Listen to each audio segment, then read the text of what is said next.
મજામાં બાળ દોસ્તો, આજે તમને મગર અને વાંદરો એની વાર્તા કહું છું. સાંભળવી છે ને? એક નદી કાંઠે જાંબુડાનું મોટું ઝાડ હતું. જાંબુડાના ઝાડ પર એક વાંદરો જાંબુ ખાવા આવતો. નદીના પાણીમાં એક મોટો મગર રહેતો હતો. વાંદરા અને મગરની ભાઈબંધી થઈ. વાંદરો રોજ રોજ મગરને પાકા જાંબુ ખવડાવતો હતો.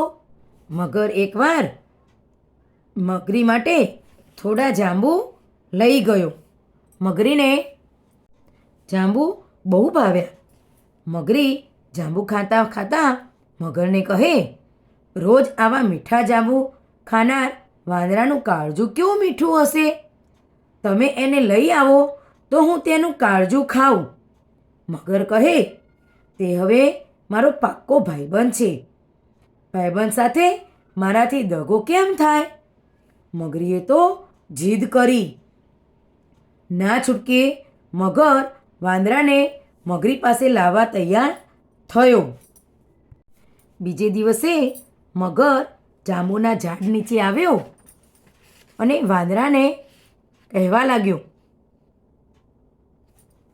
ભાઈબંધ, તમારા જાંબુ તો બહુ મીઠા છે. તો વાંદરાએ આપેલા જાંબુ મગરે ખાધા અને પછી કહે, વાંદરાભાઈ, મારી મગરી તમને ઘેર જમવા માટે બોલાવે છે. મારી પીઠ પર બેસી જાઓ અને મહેમાન થાઓ. વાંદરો કહે, વાહ, ચાલો, તમારો આટલો પ્રેમ છે તો ના કેમ પડાય. એમ કહેતો વાંદરો કૂદીને મગરની પીઠ પર બેસી ગયો. મગર પાણીમાં આગળ સરકવા લાગ્યો. બંને વાતે વળ્યા. અડધે રસ્તે જ ભોળા મગરે મગરીના મનની વાત વાંદરાને કરી દીધી. મગરની વાત સાંભળી વાંદરાના તો હોશ ઉડી ગયા. થોડી વારે ભારે સ્વસ્થ થતા દરડથી બચવાનો વિચાર કરવા લાગ્યો. થોડી વાર કહે, સ્વસ્થ થયો મગરભાઈ, તમે પણ ખરા છો.